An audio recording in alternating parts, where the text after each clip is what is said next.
fans are unrealistic about how much creativity a person has inside of them at a certain level. 100%. Next thing too with the artist, I feel when your lifestyle changes, your music changes. 100%. Because your environment changes, right? Definitely. You're smiling, so I'm pretty sure you No, can for wear sure, brother. And I think that with reggae artists now, hip hop is not so bad. I think they could spew out the same thing. Reggae artists is different because it's so political and social. Yeah, true. And when you're more comfortable, militancy kind of it is what it is, Fayette. You get what I'm saying? Like the militancy, you're not so angry all the time anymore. You're more comfortable. Yeah, know? all right. And So some of it is being comfortable, like, financially in your life situation. Some of it is just age and maturity too. Like a lot of artists bust in them 20s. Fire hot. And that's when the fire and hot. the understanding not that deep. You got a shallow understanding. That's why the fire's so hot. Exactly. There's not wisdom there. You're getting a lot of information, a lot of knowledge, but you don't have the wisdom to process it. You don't have that experience of time to know what is bullshit, what is real, and but you have that fire in you, and that's the time to use it.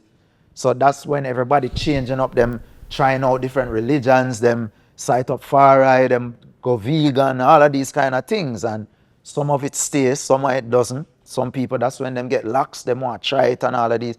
And it's just, it's the same even outside of consciousness and like black power movements and them things. Just when people go college and university, that's when they might experiment with everything. They might explore. That's a lot of social uprisings, i.e. in Kenya, start from the universities. That's when the youth them really inspired to do things, and them don't have that other side in them brain saying, no, just hold back a little bit, So you have to kind of use that too, and yeah, as you said, the music will change due to that, and for me, I hope it hasn't changed too much, but it's the dilemma with every artist. If you listen to every artist's first project or the project before them get the deal, that's their whole life, right? That's everything. That's always that raw, the core of who they are. And if you go listen rebel music, you will know who Kabaka Pyramid is. I might not have the voice and the delivery like I do now, or like, the way how to write the music in a way that it appeals to a wide audience, but you will hear who I am. And that's just, you can't change that. You can't necessarily go back to that. All right, next question. Not next question, next part of this, because I burn the fire hot on the artist, right? And I wanted to ask, man, in regards to like, do you think, and even I have to mature in my criticism to a certain level, because I noticed with my critique, I wasn't leaving space for artists to grow. I felt the wave fire with all the trap things and all the little mix-up beats dudes is releasing, right? But I think with reggae specifically, with your generation, the growth was a deviation from the source. And I think that's the issue that I had in many of our reggae fundamentalists. For sure. Right? And like, how do you, not you so much, you deviated a little bit far right? Where certain songs, because I'm saying what's going on here, right? But the album, it was just, I think the album you really were I think you told me Gong told you something in regards to music where whatever way it comes out, just release it. And I could say with Colin, I don't think you were like trying to do stuff. I think you just released what was in you. Straight. Even with the UK vibe there, I just think that you wanted to express you had that talent, right? Straight. But with reggae artists, I think that like, far as some people just deviated from the thing, And the thing I don't understand. When you say deviate, you're talking from like Rasta culture or from their previous music? I would say Rasta culture and previous music. Okay. Right? So with the Rasta culture now is that I understand people mature, but it seems like they lost that. You can grow and keep your essence. Right? Straight. And it seems that people moved away from that essence. In regards to the music now, Farai, right? Mm-hmm. The music is that the message is kind of there, but it seems like a forced thing, like they're trying to break. You can explain this. I'm glad I'm asking you so you can speak. Mm-hmm. It seemed like artists, or you can speak about yourself with certain songs. Was the song made to like break in another thing, or was this just a natural expression with certain music?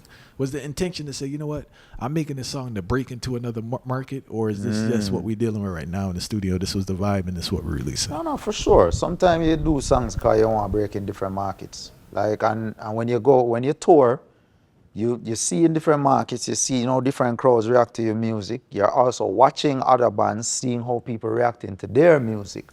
So that kind of sometimes will inspire you to try different things because, like, personally still,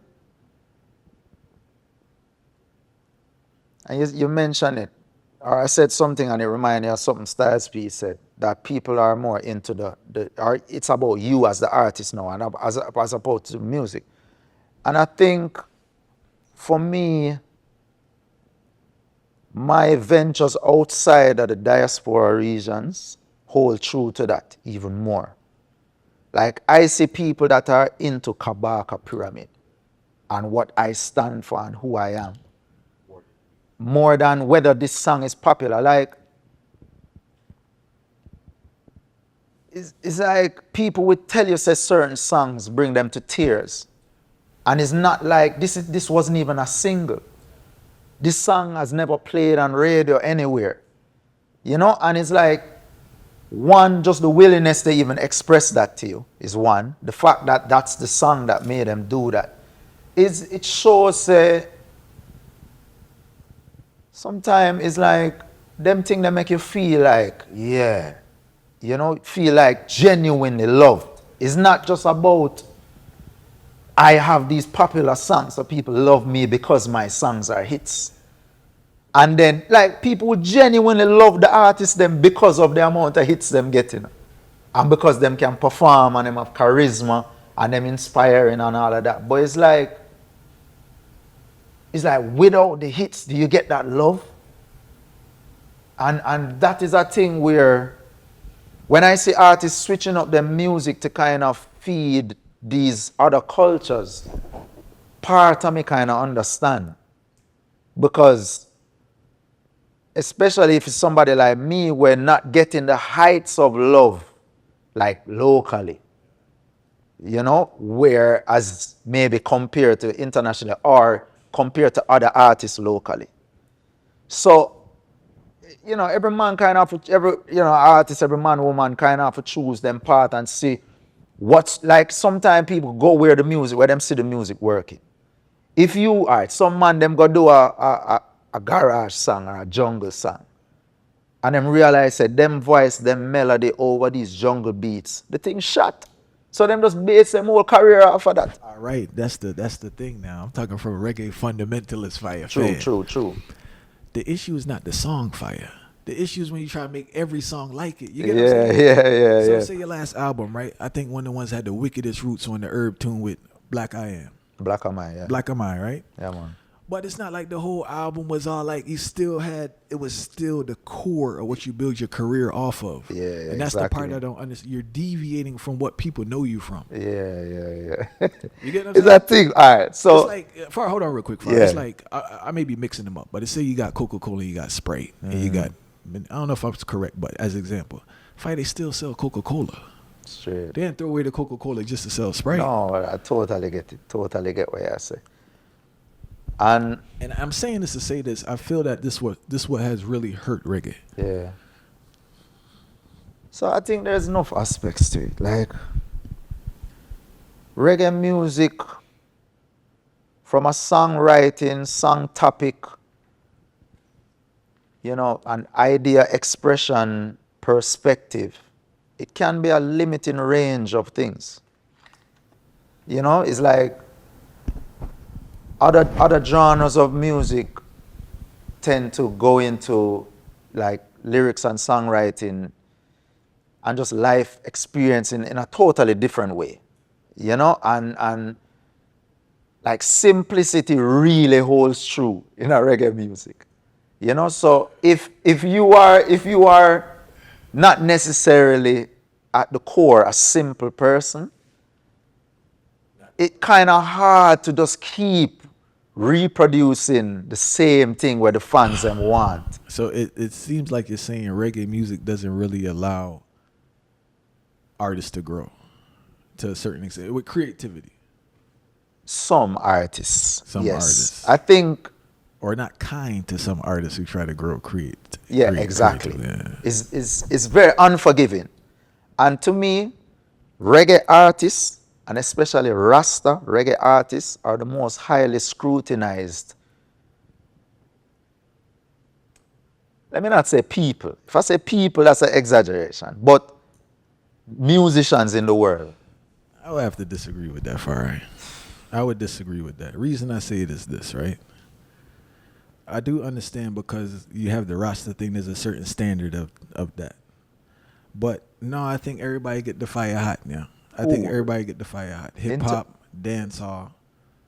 It's not a free, because even when they get too far in dancehall, they get burned out. Fire. It's still a limitation of what you could do. Nah, brother. Nah. I don't think they get criticized like people think, Farai. Nah, brother. Just all right. So even a man like listen. Nas, would you say Nas is conscious? Nas is a complicated person, right? But if I listen to Nas and he has such a wide range, right? Nas got some dark lyrics and he got some lyrics like Farrakhan. But people accept it, right? They burn him out because Nas. I got a song on my phone right now, Fire from Nas on the Spotify, speaking about how the fans won't let him. He's basically saying fans won't let him grow, and he doesn't when he doesn't put out a certain type of thing. He's criticized for it. Nas has a song on it for it. Do you think Nas would get his visa revoked for certain lyrics and these kind of things? But Kabaka, that's a different vibe. No, but it's still the same thing. We have whole communities and organizations, movements of people. I will say this. Protesting and fighting against our lyrics, you know. I will say this, right? A comparison I could bring up is a brethren. I hope I'm saying his name. I think his name is Little Baby. He said something at one of these big concerts, and he's basically been shut down since then because he had it's millions he missed because his shows were booked out. I think he was getting like $300,000 a show, by the way, too. But he said something about homosexuals fight, and it was a rap. Yeah. So he didn't get his visa revoked, but he got canceled. Yeah, cancel culture. My thing is, we're in a cancel culture era now. But to me, Rasta get cancelled from way before that. I will say that for from certain way things. Before. I will say that. The criticism is there. Definitely in Jamaica. Yeah, in Jamaica. There's no question. Yeah. If you is a ballad reggae artist or dancehall artist, you can sing about this today, sing about this tomorrow. The people them might say, oh, you start out as a girl song and then you sing gun song. But if the song bad, the people them are going to run with it. As a Rasta, if you start out as a holier than thou Rasta, or people view you as that, and you go sing about this, the people are going to burn you out, brother. But we have to acknowledge that because of the identification of Rastafari, you're seen as the heights of morality, whether it's true or not, or whether it's just or not. Mm-hmm. You are seen as that. So when you deviate and that's one of the reasons why. But it's still a weight that the artists have to carry, and it's not. To me, it's not necessarily a deserving weight. I see what you're saying. You know, it's just more a weight of perception. Yeah, I got you. It's not like, enough people sing about stuff where it's not them reality. And I'm not saying that every artist who sing about Rasta, them is not real Rasta. You know, because some are. And then who defines what is a real Rasta anyway?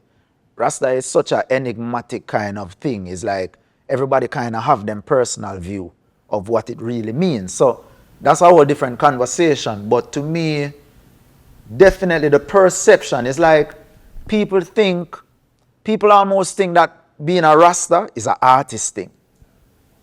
Like, them don't even see Rasta outside of an artist who burn out things. That's really like, that's the perception people have. So if you say he's a Rasta, and you not burn out certain thing where previous Rasta have burn out before, he's a sellout.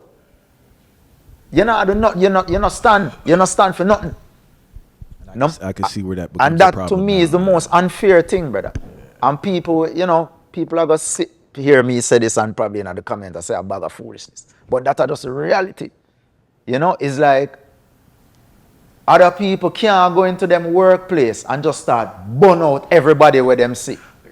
Them are gonna get fired. And them are gonna them are gonna have to deal with them picnic need food on the table and all of them things. But because he's a Rasta and a singer, you supposed to just burn out everything, no matter what. And lose all your work, your contract, them, all of them things there. But because you are Rasta and you are spiritual, money is not, we not deal with money. All right. That's not a reality. You brought up a great point now, right? People do have unrealistic expectations in regards to what should be said, how things should be said, right? I do agree with that one. But, right? No, reality fire. And you know, it's not a mix-up thing, so I don't want to get into that. But some people, fire, have deviated from the most basic practices, and I think that's what brings a barrage of criticism. You're going too far, for sure, if you identify for something. For sure. You get what I'm saying? That's like me, you knowing me as a man, that what I do, and you see me out drinking and whoring and carrying. It don't correlate with what I do, fire. So it's like, what this man dealing with? Yeah. So I think that's the thing, and artists forget that, and that some people get in for whatever reason, but the Rastafari thing is serious, and once you identify that, there's a certain standard people are looking for. For sure. And when you deviate it, you're gonna get I don't think they get criticized enough. Like me personally, that's not my thing, so I'm not gonna go in public and say something. If I see a man, I'll say something to him. You probably heard once or twice, but they get mad. It's whatever. Yeah. But I think that's the reason, though. You know? Yeah, no. We know the reasons. Yeah, I think that's the. I'm just saying, like, justification sometimes the for justification, you know, and the way how people go about it and not putting things in context and try and putting themselves in the artist's shoes as well. It's almost like it's like Rastas are these external figures that are on this pedestal that should never step down. You know, at the end of the day, a man is a human being too, brother. Another thing, we said this earlier with the politicians. I believe that the people view reggae artists as a form of savior. And they're crushed when you're not perfect or you're not doing what they think you should be doing. For sure. So tie into that savior complex again, that's a reality. which is unfair to you, but we have to acknowledge their mind from that. Everyone's looking for a savior, fire. Everyone's looking to make things better for them. Yeah, and I think unjustly, due to the lyrical content, reggae artists are put in that position. Yeah. You know? Yeah, and it not gonna change. Yeah. It not gonna change. It's a reality, and people need inspiring influences, you know, and yeah, some artists are that for people, and yeah, them can let you down too. I've been let down by artists. You know, I know what that feels like. You know what I mean? Artists where you look up to and thing. But yeah, when you know, when people are go public with certain thing and building them whole social media persona for, you know, the feed in the massives with the negativity of criticizing other people where you could go have one-on-one conversations with, you know?